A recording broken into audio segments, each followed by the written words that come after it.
Thing we are going to learn is called dimensional analysis. Dimensions means we have to convert everything in the terms of mass, length and time. For example, if I have to write dimensions of distance, distance doesn't have mass, doesn't have time. So the dimensions of distance will be m0, l1, l means length, t means time, 0. So velocity, next formula, velocity is distance divided by time. L1 will remain as such, divide by t means t raised to the power minus 1. So the dimensions of velocity will be m0 L1 t minus 1. Acceleration formula is velocity divided by time. So dimensions of acceleration will be m0 L1 t minus 2. Now force is mass multiplied by acceleration. You just see the dimensions of acceleration, L1 t minus 2, multiply it by m. So you get m1 L1 t minus 2, and then similarly momentum is m multiplied by v. So m1 L1 t minus 1 are the dimensions of momentum. Now uses of dimensional analysis. First use of dimensional analysis is any given physical formula in physics, we can check whether it is correct or not. For example, first equation of motion, v is equal to u plus at. What we will do is, we will write the dimensional formula of left hand side.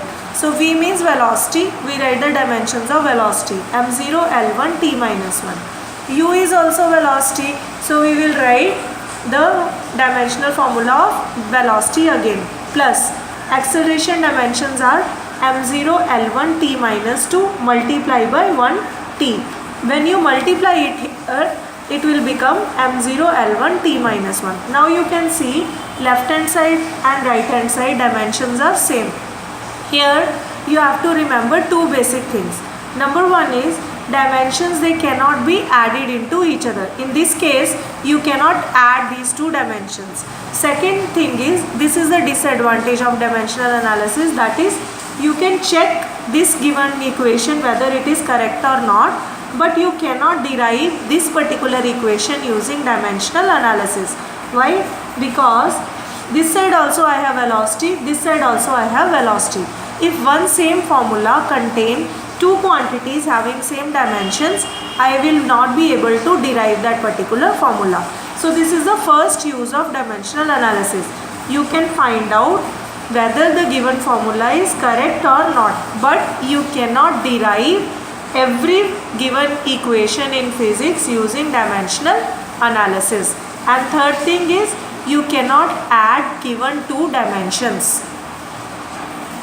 Second use of method of dimensions is, you can convert one system of units into another system of unit. For example, in this given question, we are asked to convert force, that is 20 Newton into dynes. 20 Newton is the unit of force in SI system, and dyne is the unit of force in CGS system. SI means it is also called MKS. MKS means meter, kilogram, second. CGS means centimeter, gram, second. So what you have to do is, you make one tabular column. Write given N1, which is this quantity 20, N2 you have to figure out, M1 which is mass in SI unit, that is 1 kg, M2 which is mass in CGS, that is 1 gram, length 1 meter, length 1 centimeter, time 1 second, time 1 second. Now mainly what you need to do is, you need to know the dimensional formula of force, because you are converting force from SI to CGS system. So you write dimensions of force as m1 L1 t minus 2. Now what you will do is, you will fill the values in this formula. N2 is equal to N1 into m1 divided by m2 raised to the power whatever is shown in the dimensional formula, that is 1. Then similarly L1 divided by L2 raised to the power 1. Then T1 divided by T2 raised to the power minus 2. When you will fill the values and you will convert kg to gram, you will get 1000 gram here, 100 centimeter here. And finally after solving you will get the answer 20 multiplied by 10 raised to the power 5 dyne. So it also shows, if here it was, question was convert 1 Newton to 1 dyne, then the answer will be 1 Newton is equal to 10 raised to the power 5 dynes. Third and the final utility of method of dimension is you can derive the given formula by method of dimension. For example, they will give you some quantities like this. Let's say time period of a given simple pendulum depends upon the length of the pendulum. So you will write T directly proportional to L. Similarly, T directly proportional to mass. T directly proportional to G. G is nothing but acceleration due to gravity. Combine all these things. You write T, you will actually get directly proportional to L multiplied by M multiplied by G. But now, instead of putting this directly proportional symbol, I have written equal to. Whenever I convert directly proportional symbol to equal to, I will substitute it by some constant, that is K. So I write here K. Now I don't know T depends upon L, M, G by what power. So I give some hypothetical power.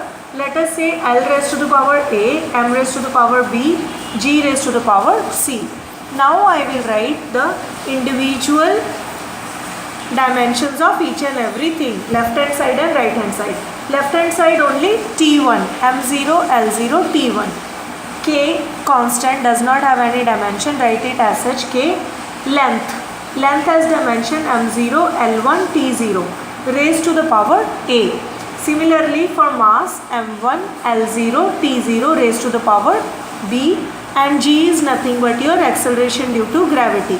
So acceleration due to gravity M0, L1, T raised to the power minus 2 raised to the power C.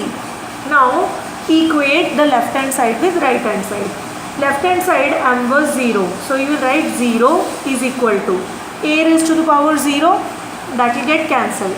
B raised to the power B multiplied by 1 is equal to B. So that means B is equal to 0. Similarly, equate the left hand side here with right hand side here. L raised to the power 0 is equal to L raised to the power A plus L raised to the power 0, L raised to the power C. So you get A plus C is equal to 0 and A is equal to minus C. Now finally you will calculate the value of C. It will come minus half. So A is equal to minus C, so A will come equal to half. You fill the value in our given formula, value of A, B and C. We have derived the equation T is equal to K, that is constant, into root of L by G. So these were the three utility of formula for dimensional analysis.